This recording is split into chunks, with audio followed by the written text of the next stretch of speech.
Ya, 2018 bisa dikatakan tahun yang berat untuk pasar saham di emerging markets, termasuk juga Indonesia di mana IHSG year to date ini masih minus di kisaran sekitar 5%, namun sejumlah investment bank memproyeksikan pasar emerging markets akan berbalik menjadi lebih atraktif tahun depan. Inikah saatnya kembali masuk? Akan kami ulas untuk Anda dalam lampu hijau pasar saham Indonesia. Berikut ini kita lihat.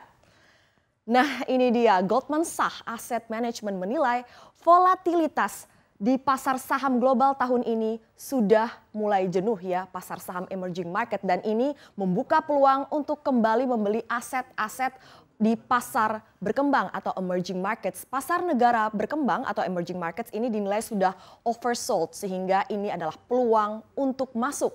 Saham-saham di Indonesia masuk dalam pertimbangan Goldman Sachs Asset Management. Kemudian senada kita lihat JP Morgan Chase juga menulis saatnya kembali ke emerging markets. Khusus Indonesia ini earning resilience membuat saham-saham di Indonesia menarik menurut penilaian dari JP Morgan Chase. Kemudian Morgan Stanley dalam Global Strategy Outlook juga menyebut tren bearish pasar ekuitas emerging markets ini sudah hampir usai. Di antara emerging markets, Morgan Stanley memasukkan Indonesia ke dalam overweight countries bersama dengan sejumlah negara lain seperti Thailand, Brazil, India, Peru, dan Polandia.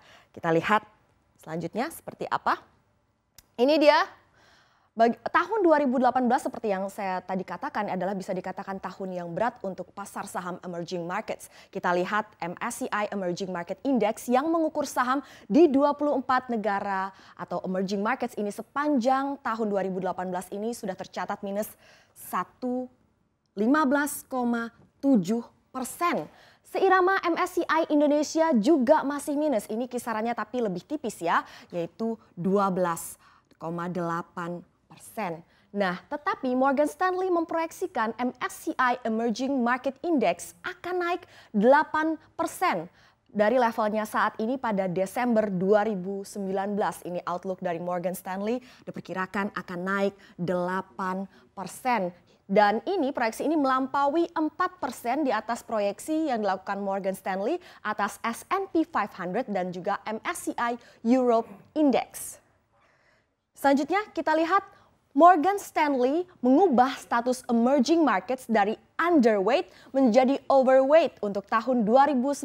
Sebaliknya pasar ekuitas Amerika Serikat di downgrade dari overweight menjadi underweight. Morgan Stanley lebih memilih saham-saham di emerging markets ketimbang saham-saham di negeri paman Sam karena memproyeksikan pertumbuhan ekonomi yang lebih stabil di emerging markets pada 2019 dibanding ekspansi yang melambat di negeri paman Sam. Morgan Stanley memperkirakan pertumbuhan moderat negeri paman Sam tahun ini pada 2,9%, kemudian diproyeksikan akan melambat tahun 2019 menjadi 2,3%, dan prediksinya ini pada tahun 2020 akan kembali melemah ke level 1,9%.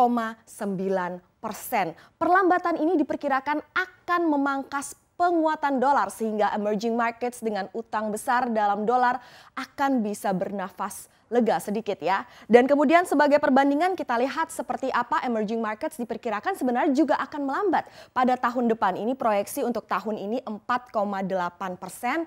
Kemudian pada tahun 2019 diperkirakan akan melambat menjadi 4,7%. Tapi akan berbalik arah menguat pada tahun 2020. Ini proyeksi Morgan Stanley di 4,8%. Untuk Indonesia bagaimana proyeksinya? Saya kutip dari World Bank saja, tahun ini diperkirakan 5,2, kemudian untuk tahun depan juga 5,2, dan tahun 2020 Indonesia diperkirakan World Bank akan tumbuh 5,3%. Jadi masih di atas proyeksi untuk emerging market secara keseluruhan rata-rata ya. Kemudian kita lihat saham-saham apa saja yang bisa dipertimbangkan. Secara umum Morgan Stanley lebih memilih value stocks ketimbang growth stocks. Kita lihat ini yang jadi pilihan Morgan Stanley. Value stocks ini maksudnya adalah saham-saham yang diperdagangkan di bawah harga semestinya. Sedangkan growth stocks adalah saham-saham dari emiten yang berpotensi besar untuk tumbuh. Menurut Morgan Stanley, value stocks dari 4 sektor berikut ini bisa menjadi pertimbangan Anda. Saham-saham sektor keuangan. Kemudian value stocks dari saham-saham material, yaitu industri yang berkaitan dengan bahan-bahan mentah. Kemudian saham-saham dari sektor energi Dan saham-saham utilitas yaitu yang berkaitan dengan gas, listrik, dan juga infrastruktur. Morgan Stanley juga melekatkan status overweight pada saham emiten logam dan tambang.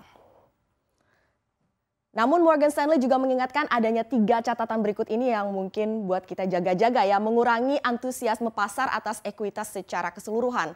Atas investasi di saham secara keseluruhan. Kita lihat yang pertama ini adalah predominant downside risk. Ini yang perlu diperhatikan. Kemudian kedua juga potensi pertumbuhan pendapatan perusahaan yang relatif melemah. Secara global ini melemah ya.